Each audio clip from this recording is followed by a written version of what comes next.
Good morning, Student Affairs. Thank you for joining us this morning for our first division meeting of the new year, 2021. And as we begin, I wish to acknowledge and honor the indigenous communities native to our region. We recognize the Haudenosaunee, or people of the Longhouse, also referred to as Iroquois or Six Nations, as past, present, and future caretakers of this land. As you know, we begin the spring semester February 1st. Our resident students have begun moving back to campus, which began Tuesday, and will continue through Sunday. My thanks to our residential life staff, many of whom cannot be with us here today because they're actually engaged in check-in on the quads, our staff in the Dean of Students office, and our staff in Student Affairs Assessment and Planning for their efforts in planning and supporting our students' safe return to campus. My thanks, of course, to each of you for your ongoing commitment to our students and their families, especially during this unprecedented time. With that, I am very pleased to introduce President Abidan Rodriguez, UAlbany's 20th president, and a true champion of student success and a very, very strong supporter of student affairs. With that, Abidan, I will turn it over to you. Thank you so much, Mike. Good morning. Good morning to everybody. Good morning to all the folks in student affairs. Welcome to this town hall.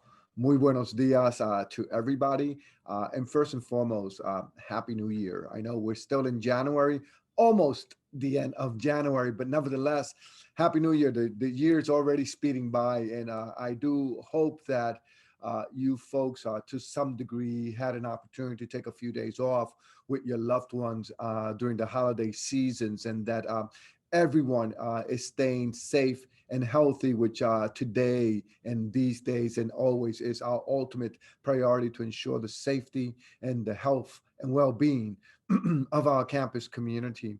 So thank you for the invitation. It's great to be here. Excuse me. This has become what we're calling the listening and learning tours have really become an annual tradition. I think we are on number 4 since I arrived here. And this is for me, a great way for me to hear about you, your concerns, your questions, your issues, your challenges, your recommendations. What are we doing good? What are we not doing that well? What do we need to improve? What can we be doing better as an institution of higher education? It also allows me an opportunity to talk about some of the issues and challenges and opportunities here at the University of Albany. I'm sorry. So thank you all so very much for being here. And I know that this has been a very, very challenging year for all of us, for all of you, and that many challenges remain throughout 2021. But we as a team have shown that we can work collectively, we can work collaboratively, and we can work to ensure the success of this great institution and that of our students.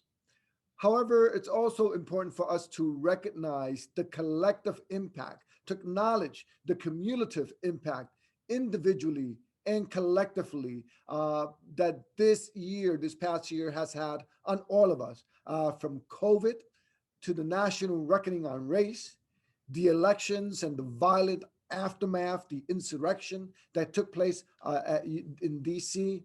All these have had multiple effects and impacts on all of us, and we must recognize it. And so to some extent, as we look at all these things, we are still navigating this storm.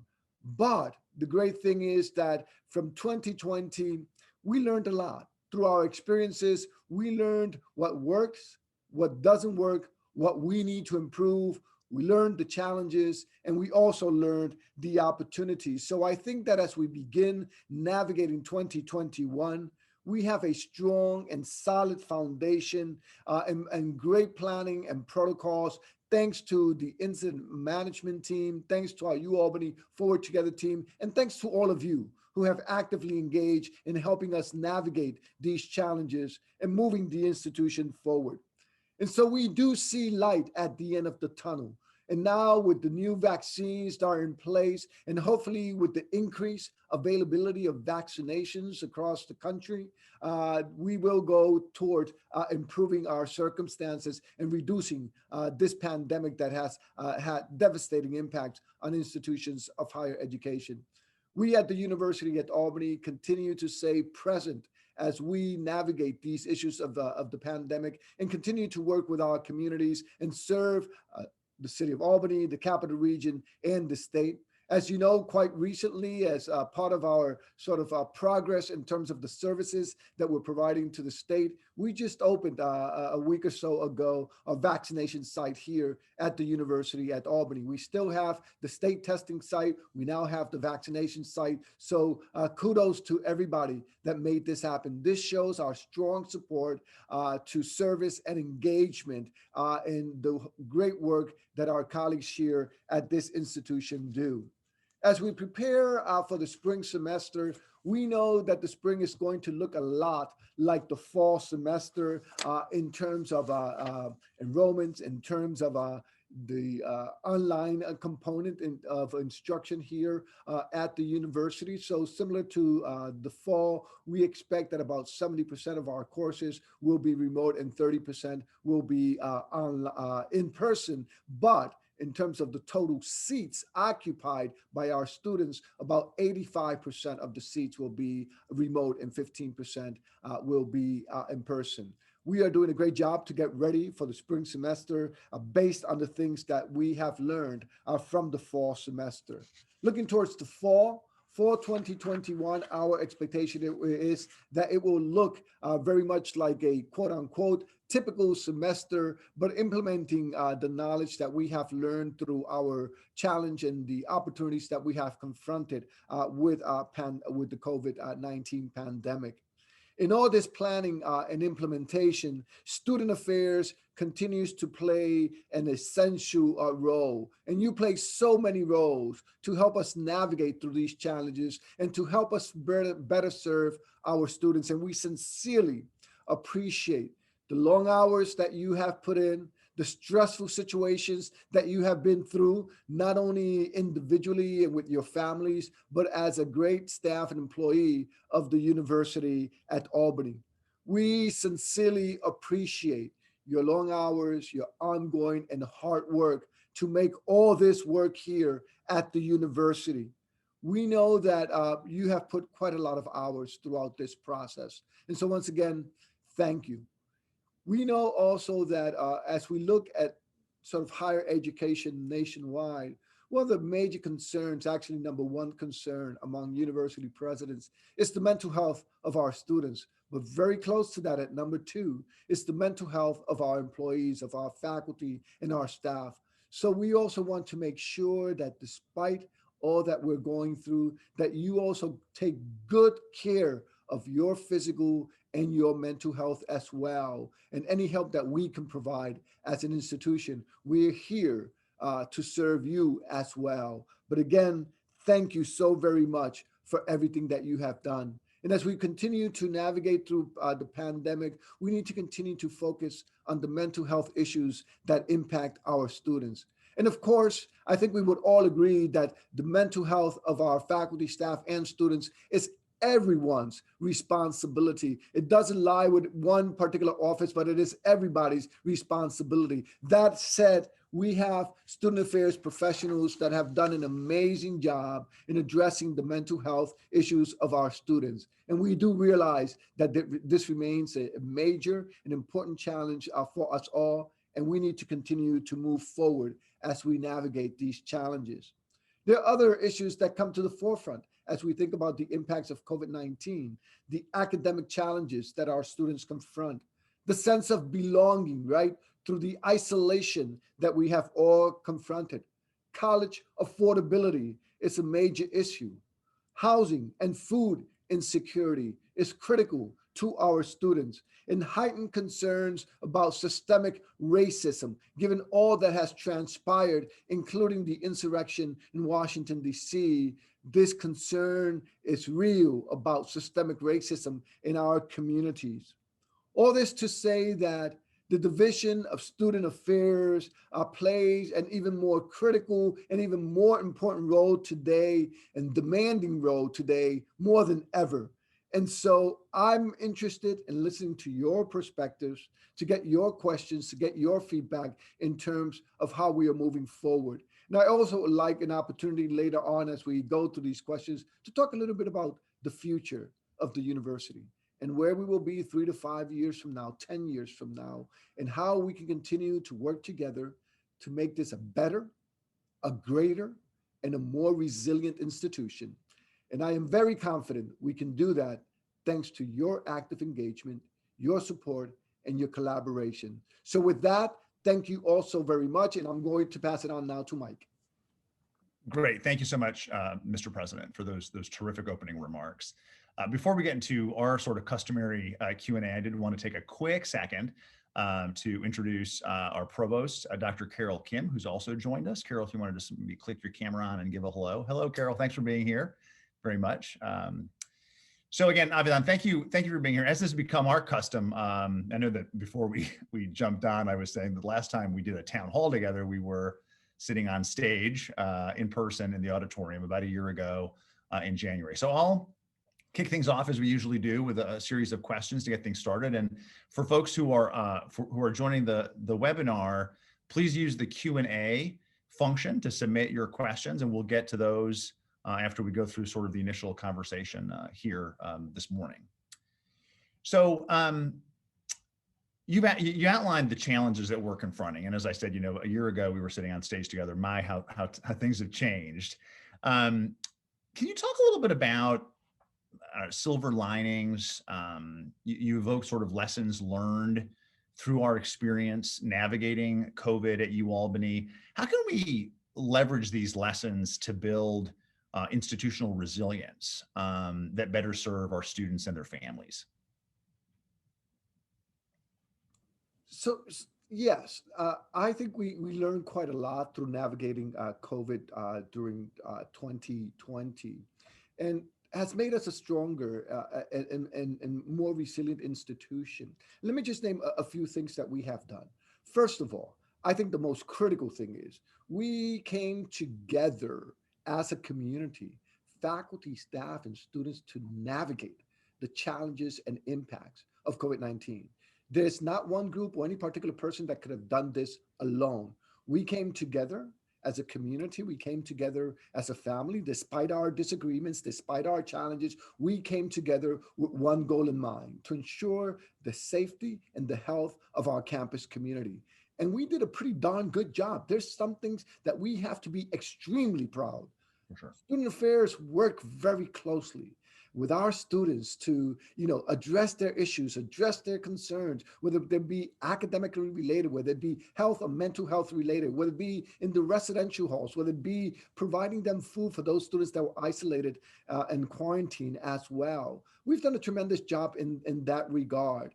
We moved from not really knowing much about COVID-19 to having a state-of-the-art RNA Center Institute that is now testing our campus community, right?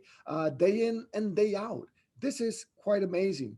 We learned that we needed to do more frequent testing, right? So we went from 2 tests, testing everybody twice or once every 2 weeks, I should say, to now testing everybody a week. The frequency of testing. We did that because we knew that in order to focus on the health, we needed to do more testing in our campus community. We just unveiled, and Mike can talk about this, a new surveillance or monitoring system to make sure that people are complying with their testing. Because we know that having the testing is critically important, but also ensuring that people do get tested is critically important as well. So these are things that we're learning as we continue to navigate the COVID crisis, right? As I said in my introductory remarks, we've learned more and more about the critical role that we play in serving our communities across the region and across the state, right? So from making face shields to having our providing ambulatory services, right? Ambulance services, to many to a few clinics across the state, to providing food to those in need, to doing a whole variety of host and initiatives like the testing now that we're doing on campus and the vaccination sites that we're doing on campus. So there's a lot of things that we have learned, and this has made us strong as a community, and it's made the state and the capital region recognize even more than ever the critical role that the University at Albany plays, from research, right? Studying the disproportionate impacts of COVID-19 on communities of color, which the governor asked the university to play the lead, to a host of other things. So I think, in the middle of all this crisis, there's great stories to tell about service, about engagement, about commitment, about the great faculty, staff, and students that we have at the University at Albany. Absolutely. Thank you for that. And I agree. I think the leading element certainly is coming together, like you noted, which I think was very significant for us. You actually just mentioned, and I think as some folks might know, your research interests focused on disasters, vulnerability, resiliency, and the impact of disasters on minoritized communities. You mentioned the effort that you were tapped to do by the governor in looking at the impact of COVID, the disproportionate impact of COVID on communities of color. I'm wondering if you would maybe just take a moment to talk a little bit about how, through that work and through your research more broadly, how you believe our students have been affected and how this intersects with our commitment, our institutional commitment, I know your personal commitment to access in higher education. This is a question that I get asked when I'm doing sort of national presentations for a number of organizations, professional organizations. And I say, number one, we all know it's a fact. Communities of color have been disproportionately impacted by COVID-19. Look at the positivity rates, look at the hospitalization rates, look at the mortality rates of communities of color as a consequence of COVID-19, and they are significantly, sometimes 2 to 3 times higher than for the general population, right? And I also say that UAlbany, we are one of the most diverse research institutions in the country, right? We're close to 40% of our student population being underrepresented minority students or students of color. Consequently, the same way that communities of color have been disproportionately impacted by COVID-19, UAlbany has been disproportionately impacted by COVID-19, given our demographic composition, right? So if we look at the stats for, in the fall, we had a little bit over 300 cases of confirmed COVID positive cases here at the university through our surveillance testing. And we find that as the general population, right, universities are a microcosm of what happens at the broader community. So just as Blacks and Latinos and Latinas were disproportionately impacted by COVID-19 outside of the university, they were also disproportionately impacted by COVID within the institution. So we have a higher incidence of COVID-19 among our Black and Latina students, right? And that parallels what's happening out there. So it means that, yes, we have to pay. We are indeed very happy and pleased and proud that we have a huge representation of students of color in our community, but we also need to recognize then the services that we need to provide as a consequence of that, and particularly now focusing on health and mental health issues, given the concentration of students of color in our community, our university community. So we need to continue to work on this as a collective to improve the health and well-being of our campus community, and especially communities of color, given COVID-19. But we also need to continue to work on increasing access, which I think we've done a phenomenal job regarding students of color. So now it's not only a matter of access, but it's also a matter of success, right? We need to ensure that our students are successful. And by the way, students of color at UAlbany tend to have higher retention graduation rates than the general population. And you folks in student affairs know that as well. So we're doing a great job there as well. That doesn't mean we need to improve this significantly, but for example, to the EOP program, which is sort of a state-of-the-art, innovative program, our first-year retention rates are over 90%, right? And our graduation rates, our 6-year graduation rates are over 70%, much higher than the general student population, which means we need more effective strategies and initiatives to make sure that this impacts all our students. And that's the direction we're heading. I think we're doing a good job, but we have to do even better in order to ensure student success, and particularly as it relates to affordability. I mentioned issues related to college affordability.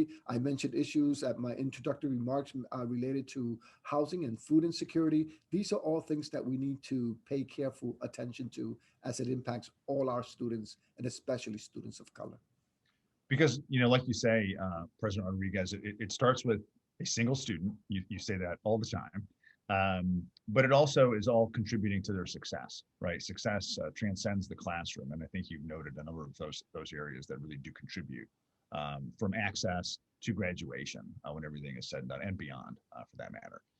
Thank you for that. So the pandemic, as you noted during your opening remarks, and as we've discussed in the last couple of minutes, the pandemic's had an impact on our work in higher education, certainly has had an impact on our world more broadly.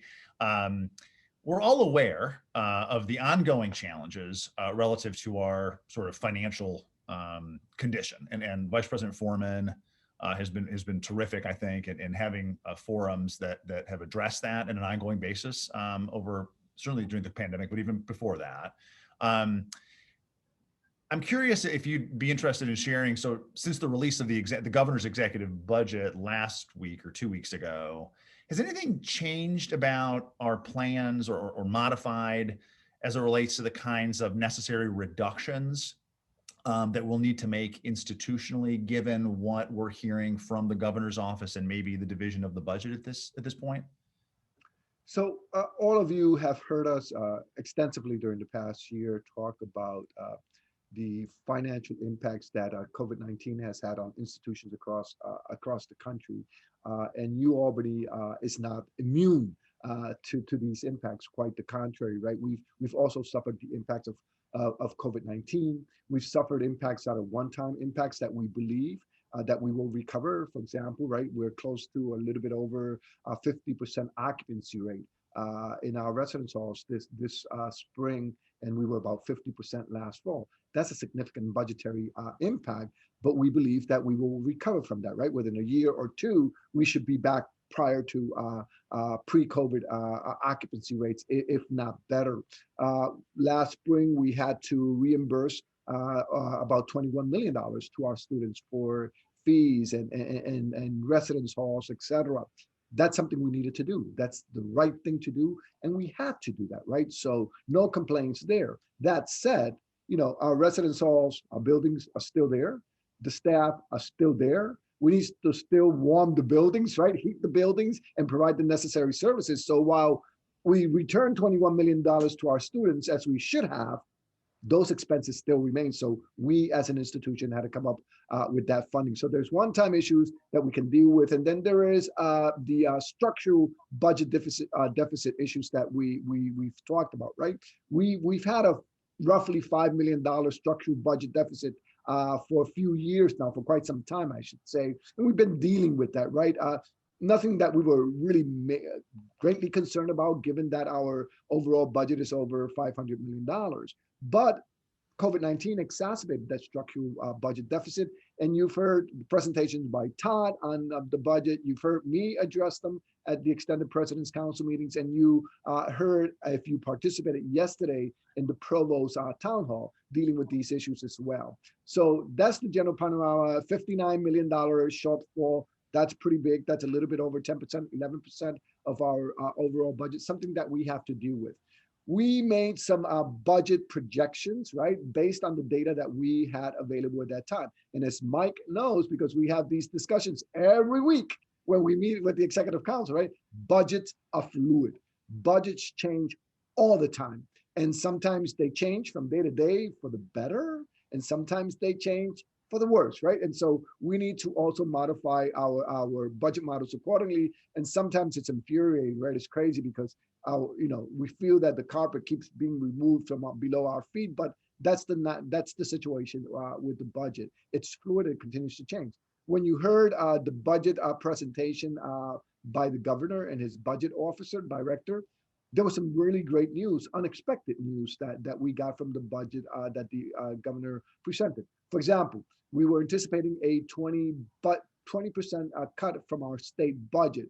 The governor and the chancellor have reiterated that this will go down to 5%. So that's a 15% difference. So that is very, very good news for us.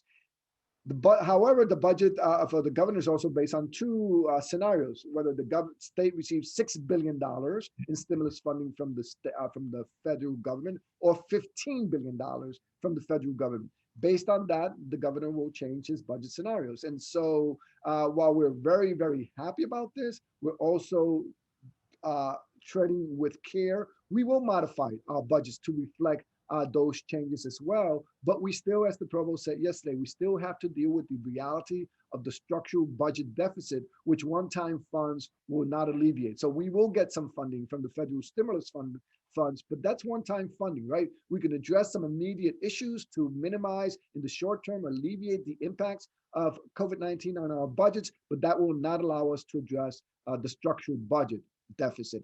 On the other hand, the decrease from 20% to 5% in terms of the state budget cuts is recurring money, right? So that would allow us to focus on dealing with some of the structural issues. All this to say, yes, we're very happy with the budget that the governor presented as it relates to higher education. Yes, we're taking it into account regarding our budget projections moving forward. That said, we still have a plan, and we're going to continue with that plan moving forward. And as needed, we will adjust it, right? All these right now, as you know, the governor put forward a budget. It now has to be negotiated between the Senate and the Assembly. And at the end of the day, they will come up with a final budget, hopefully by April 1 or shortly thereafter. Then everything will be sort of set in stone, and we will know the true impacts on our budget. Operative word, fluid. Fluid is fluid. Great, thank you for that. Sort of transitioning to a different line of questioning. So sadly, many of us witnessed the images that emerged from the deplorable events in our nation's capital on January the 6th. Given the ongoing political turmoil and the violent insurrection that took place at the U.S. Capitol, can you talk about how these events might impact our own campus climate at UAlbany, and how you think we can best provide support and guidance to our students given that context? It definitely impacts, and I think has impacted our campus in so many ways, right? The way this election transpired, the outcomes of the elections, the insurrection in Washington, D.C., what we're hearing now from the federal government about potential additional violence that would emerge or could emerge in D.C. or throughout the country. So all these are critical issues that we need to address as an institution, right? And not only address them, I think we can play a lead role. As I've always said, I think we can be a model for how we navigate these very tough issues among our students. And again, this is a conversation we've had for the past weeks, if not months, in the Executive Council about how do we work with our students, with our faculty and our staff to address these issues. We put together, thanks to the provost and Mike, our VP for Student Affairs, and Rockefeller College, a series of webinars focused on the elections. We're now putting a number of seminars together again. I think one takes place next week, actually, focusing on the outcomes of the elections and how we navigate these issues. So, we've asked a number of individuals from the sort of security and safety standpoint. We've asked Todd Foreman to work with UPD to see what issues we can navigate. We've asked Sam Caldwell as our Chief Diversity Officer to take a comprehensive look at these issues as well. We've asked the Provost on Academic Affairs side, and we've asked the VP for Student Affairs on the Student Affairs side to see if we can come together as a team to navigate program strategies, initiatives to help us and help especially our students deal with these types of critical issues, right? Just when we thought 2021 could not be any worse than 2020, we got everything we had in 2020 with COVID, and then it was exacerbated with the insurrection in Washington, D.C. Significant health and mental health impacts for our community, which again, Student Affairs plays a critical role in addressing these issues, right? But then again, 2020 and now 2021 also brought us and will continue to bring us a number of vaccines for Right. COVID-19. So Right. that's very positive as well. Yeah. Okay, so my last question, and then we'll turn it over to the Q&A. There's a couple of folks who have put some questions in the chat. If you haven't yet, again, we welcome questions for President Rodriguez through the Q&A function. So, like you just mentioned, vaccines are coming. Our mitigation efforts, right? Mask wearing has become a norm. Distancing is we're much more cognizant of distancing, right? We're seeing the curve again sort of begin to decline a bit in terms of infections. As we look to the fall, what are you most looking forward to getting back to once the pandemic is behind us or largely behind us? I'm looking forward to seeing all of you face to face. You know, we need to get together, right? We need to have, I don't know, we need to have a big celebration. We need to have a big party to celebrate all the great work and thank you all, right? And I try to do this as regularly as possible, but it's not the same thing, right? Me really going across the campus center, going to your offices, going across the institution, looking you in the eyes and saying thank you, right? Thank you for everything that you do. I think, everybody is wanting that, right? Everybody wants to be safe. Everyone wants to keep themselves healthy, but I think everybody, right, needs and deserves a hug, right? And I think those are the things that we're missing. We're missing coming together, and we've had a lot of celebrations actually through Zoom, right? Saying goodbye to loved colleagues who have retired, and things of that nature. Recognizing our faculty, staff, and students, and all sorts of events, and and they're needed and they're great, and they're welcomed. But it's not the same thing as getting together as a community, and sharing, a cup of coffee, cup of tea, or, a soda, water, whatever the case might be, and just chatting and having these conversations and going back to a semblance of quote unquote normal. It's going to be a new normal as we navigate through COVID, and COVID will be here for until the foreseeable future with vaccines or not. So we're going to have to navigate that. But getting our students in significant numbers, as I said, we're planning to go back to a quote unquote typical fall semester. We're looking forward to that. I'm looking forward to seeing more and more students on campus. I'm looking forward to seeing more and more students in the classroom. And like I said before, seeing all of you face to face and having great conversations and celebrating our success. I second that. I second and third that sentiment, seeing people. So turning to our Q&A, we've got a couple of questions in the hopper, thanks to those of you who've put some forward. Holly Barker Flynn from Orientation and Transition Programs notes, most of the updates that we receive focus on our current situation, which we've detailed. Can you provide an example of something we can look forward to in the years ahead at UAlbany? So we've also, yes, I mean, by the very nature of the pandemic and the budget crisis that we have confronted, we are confronting, that's been our primary focus, not our exclusive focus, right? We've been having quite a lot of conversations, and the provost is here. She might want to chime in, right, about future looking in terms of our academic programs. What are the programs we need to build? What are the programs we need to strengthen? What are the things that we want to do that are innovative, that will result, right, in expanding and strengthening our academic programs and the services we provide to our students. We've been developing this document, and we're asking now the vice presidents, my executive council, to share with their direct reports in terms of the signature strengths for UAlbany, right? One of the things that came through very clear through this pandemic, Mike talked at the beginning about the silver linings, right? It's the strengths that we have in public health through the RNA Institute, the School of Public Health, School of Social Welfare, all the work that has been done, research work and service regarding to the pandemic. These are areas that we need to build on. We know the excellent work that has been done in the College of Emergency Preparedness, Homeland Security, and Cybersecurity as it relates to COVID-19 and other areas. This is a major signature strength, another signature strength that that has been here for quite some time and we need to continue to build on is our atmospheric sciences and all the work that we do in that particular area, which has garnered national and global reputation to this institution. And even in COVID, right, they took a new and a renewed role in terms of how weather and climate impacts the spread of COVID-19. Our excellent and just an innovative work with minority health disparities, which has been a major strength of this institution for quite some time. The governor recognized us by asking us to focus on the disproportionate impacts of COVID-19 on communities of color. So we want to invest in those programs. We want to build those programs. We want to strengthen those programs as part of our signature strengths. We also want to focus more and more on continuing and professional education and how to build and expand and grow continue and professional education. So we've asked academic affairs and student affairs, the provost and the VP for student affairs to focus on this. And we have a program, we have initiatives that is evolving and developing and soon we'll see to fruition. I think, as I said in the extended President's Hall council meeting, President's Council meeting, that we need to look at our student population, right?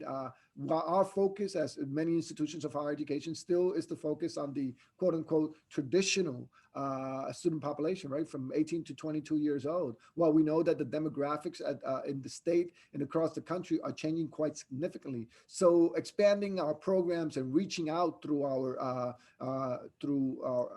admissions and recruitment, et cetera, to the adult learners, the adult population, is also going to be critical. As we continue to move forward, our focus on expanding our work that we're doing in the space of diversity, equity, and inclusion. Last fall, we made some significant investments.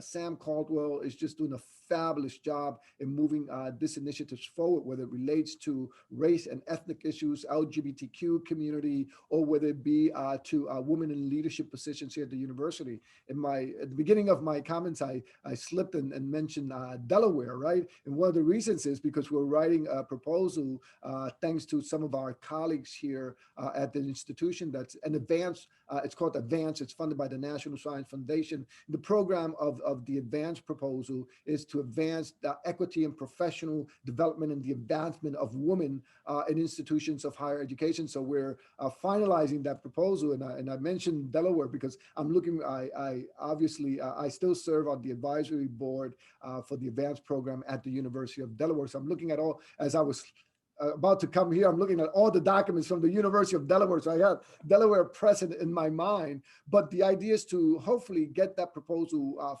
funded that will allow us to continue to build the initiatives that we have done here at the university. So I see so many great and exciting things happening at the institution. And I've just mentioned a handful of them, but I truly believe that the future is promising for this institution because we do have great faculty, we have excellent staff, we have outstanding students.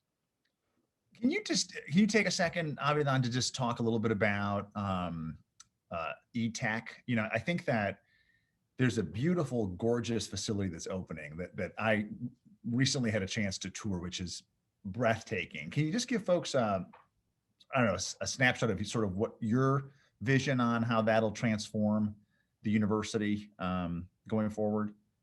And that's, that relates to the Right. the previous question that Cindy asked, right?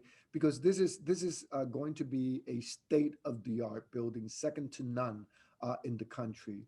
And as the provost likes to say, right, this will be the epicenter for everything that's disasters, emergency preparedness, weather, climate-related issues. We'll have interdisciplinary groups of folks working at ETech to deal with these complex and critically important issues in the country and across the world. It will provide us opportunities for entrepreneurship. It will provide us opportunities to work with private industry. And we're now developing a plan to better bridge that gap.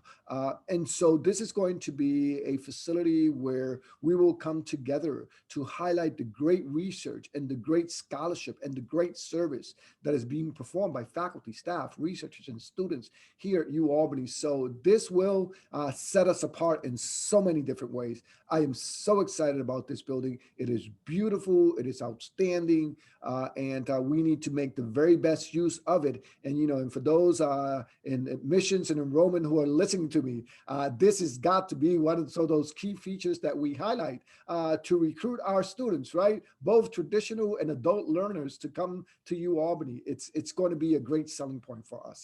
Yeah, Ed and I have talked about how do you get folks to walk through that space, because it is absolutely breathtaking, a real game changer. Mike Jeroman from the Great Dane Union poses a question. So as we grapple with our own response and challenges to COVID-19, which we've addressed, based on your view across the changing higher ed landscape, and I mean, you serve on a number of boards, you lead a number of boards. I know we've been sort of talking UAlbany specific here.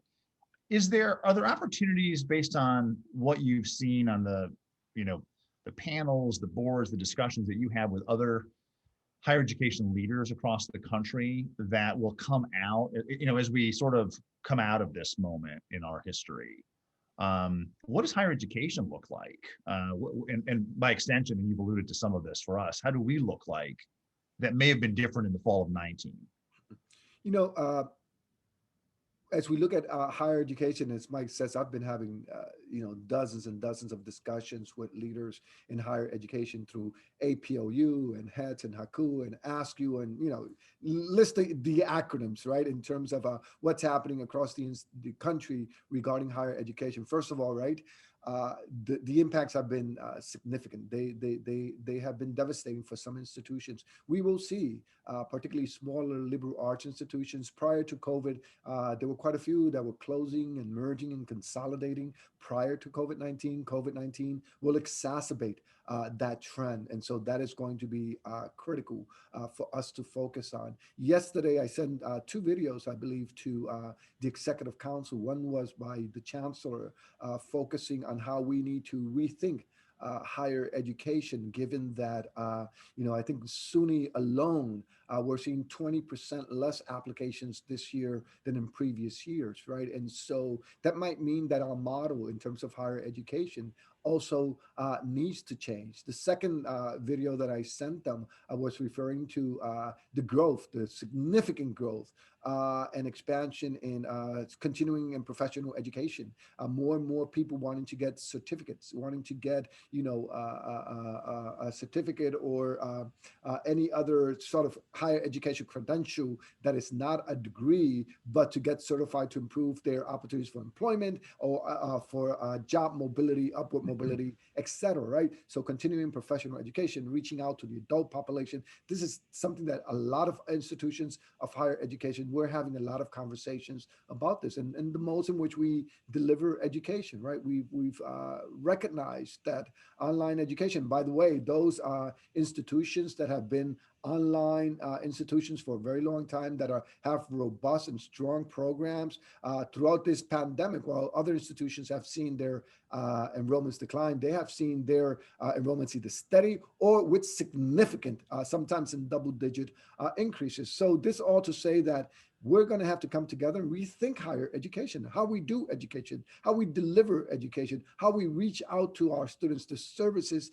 that we provide. There's significant changes that need to transpire as we deal with the changing needs of our changing population and as we deal with the financial impacts of COVID-19. From Myra Raxon in Residential Life, and I'll also credit Tibby Hernandez from Career and Professional Development, who I think upvoted this question as she repeated it on the Q&A list. Myra asks, many individuals are seeing increased responsibilities in their respective areas. What is the university doing to try to alleviate the strain on staff most impacted? What initiatives are being deprioritized at this time? And that is such a critical issue, right? As I said in my introductory remarks, right?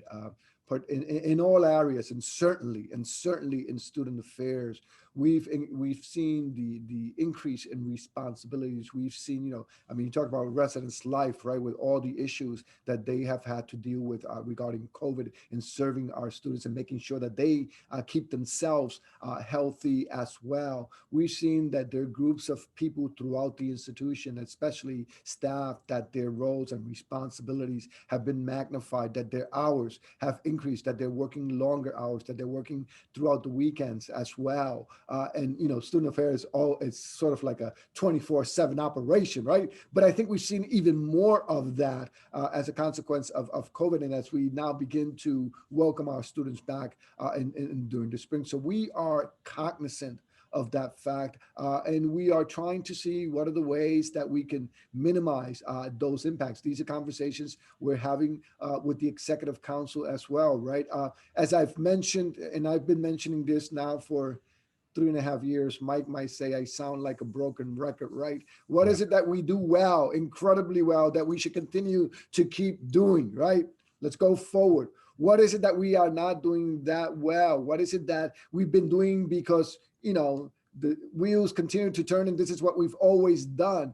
How do we revisit those things and say, we don't need to do this anymore? Let's alleviate the burdens on our staff in this particular area or that particular area. What are the things that we can provide additional support? And I think, as part of this budget situation that we've confronted, this is what I've asked my Executive Council, the vice presidents, to take a critical look at. How, we can't do more and more with the same or even less resources, right? We need to work more, we need to work smarter, if you will, and not necessarily doing more, but taking a comprehensive look at what we do best and continue to do that and start minimizing these types of impacts, because this is an issue. As I said in my introductory remarks, we're very, very concerned about the health and mental health of our students and our faculty and our staff. And so any recommendations that you folks have that you want to send directly to the vice president or to us, please do let us know, because we're constantly looking for recommendations on how we deal with this. We don't, and I don't pretend to have all the answers. Far from it. We need your input. We need your feedback. And just to go along with what the president just shared, he has been, there has been a refrain, I wouldn't call it a broken record necessarily, around sort of looking at what we do, how we do it. And for us, certainly for me in student affairs, it is getting at exactly what Myra is getting at, right? In student affairs, there's this tendency pre-pandemic to have an idea and to pursue the idea, but we never sort of let go of other ideas or other programs that we've done. And this is not unique to UAlbany, right? For those of us who have been in this field for a while, it's the nature of our business, but it isn't sustainable, which I think is exactly what Myra is getting at, particularly during a pandemic. And so the questions that the president have posed to his team, we've posed at the leadership level too in student affairs, and we'll continue to revisit that. But again, as Avidan said, we don't pretend to have the answers. And if you've got recommendations or thoughts, I certainly welcome. I welcome those. The AVPs welcome those. Our leadership team welcomes those as we look to the future and moving forward. It might just to add just one more comment on that, right? And that's why it's so critically important that as we look at all these programs, right, reflection, assessment, and review of these programs is critically important.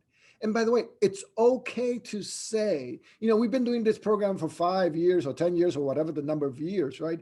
And we're not seeing the impact. We're not seeing the results. It's okay to say that and say, we shouldn't do this anymore. It's not anybody's failure. It's not that we didn't do what we needed to do. We thought we had a good initiative. We implemented it. And by the way, the outcomes were not what we expected. So it's okay to move along and say, we're going to set this aside and we're going to devote more attention to X, Y, or Z, right? That is the nature of who we should be as an institution of higher education. Constant reflection, constant assessment, review, and change. Maybe time for one more question. There's some very nice comments here from Martha Ashland and from our registrar, Karen Chuko Hurst. that acknowledged your leadership, Avidan, which we're of course very, very grateful for. Thank This you. last question comes from Courtney D'Allard from Intercultural Student Engagement and the Gender and Sexuality Resource Center. Courtney asks, in the summer, a number of task forces were announced under the context that we would hear from them quickly. One on the exploration of building names like Indian Quad and another on diversity. What are the updates regarding these initiatives? So on both initiatives regarding Indian Quad, we had a committee that met. They provided a report. We have extensively discussed that report. And then we had a subset of individuals from the executive cabinet that worked together to formulate a plan of action to me, which is now in my hands. I have reviewed it. I have approved it. And now I've asked the team, let's establish the plans and next steps in terms of how we get this information out, how we go to the university council, because there will be some name changes to some of our infrastructure that requires the approval of the university council.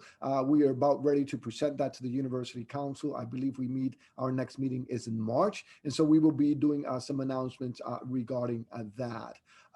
So that's that council, that's recommendation. And then the task force on inclusive excellence, which the task force, I should say, which met, which I've had a couple of town hall extended president council meetings actually that I've referred to the work of the task force. I've referred, if you participated in the last executive extended president's town hall that I had, I explicitly focused quite a substantial amount of time on the recommendations made by that task force, on the initiatives that we were implementing, from establishing $500,000 endowment for the Office of Diversity, Equity, and Inclusion to focus on these initiatives, plus a little bit over $200,000 more to help in the operations of the Office of Diversity, Equity, and Inclusion under the leadership of Sam Caldwell. We also put, and I believe that report is now on the ODI website.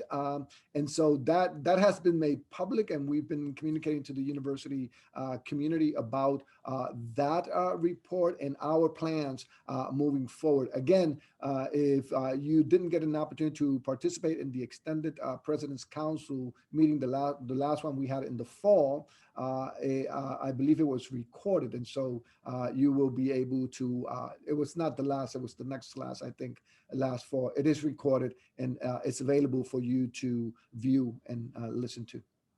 Great. Well, thank you all for participating. Again, thank you, President Rodriguez, for carving time out to join us in this virtual setting for what has now become sort of an annual tradition for us in Student Affairs, and hosting you and being able to dialogue with you. With that, I will pause and allow you to provide some concluding remarks. Well, once again, thank you, Mike, for the invitation. I really enjoy these sessions. Again, as I said at the beginning, this is an opportunity for me to learn about your issues and your concerns, right? And recommendations. And I learn a lot about this through the questions and the comments that are posted in the chats, and what you asked me to address. So thank you so very much for that. And also, I want to reiterate my appreciation, my deep appreciation, and how thankful we all are. My executive council, I know Mike, is incredibly grateful, and I am personally grateful as president, and as Avidan Rodriguez, the non-president, if you can sort of imagine that, right? I am extremely grateful for all the work that you do day in and day out. I know that there's a lot on our plates. And I know there's much more being put on our plates. And I also know that many of us have multiple plates. And so this becomes a challenge, and this becomes something that we have to deal with, right? And so the questions about how can we help our staff, our faculty, and our students deal with these issues are critical issues that we will continue to address. I reiterate, and we welcome your feedback, guidance, recommendations in terms of what you see that we can improve in our institution and the services we provide to our community moving forward. But thank you all so much for everything that you do for our institution day in and day out. And I know we've been this past year navigating, the impacts of COVID and the budget, and that will continue throughout 2021. But as I said, in reference to a couple of the questions that were asked, I also see great opportunities here for the university. I also see a great future. I see a bright future for this institution as we continue to move forward. And the reason I see that future that is great and bright and that we will become a more resilient institution is really in large part due to the dedication, the commitment, the hard work of all of you, of our staff, of our faculty, and of our students. And if we keep continuing to come together as a community, if we keep communicating, coordinating, and collaborating, we come together, we will make this a better and a greater institution. So again, I look forward to, seeing you in the fall in a different sort of climate and atmosphere that we can get together and celebrate and share stories and share some bread as we come together as a family. In the meantime, please, please, please stay healthy, stay safe, and stay engaged. Muchísimas gracias, everybody. Thank you so very much. We appreciate what you do. Thank you, Mike. Thank you, President Rodriguez. And thanks again, everybody, for joining us. We'll see you all soon. Be well.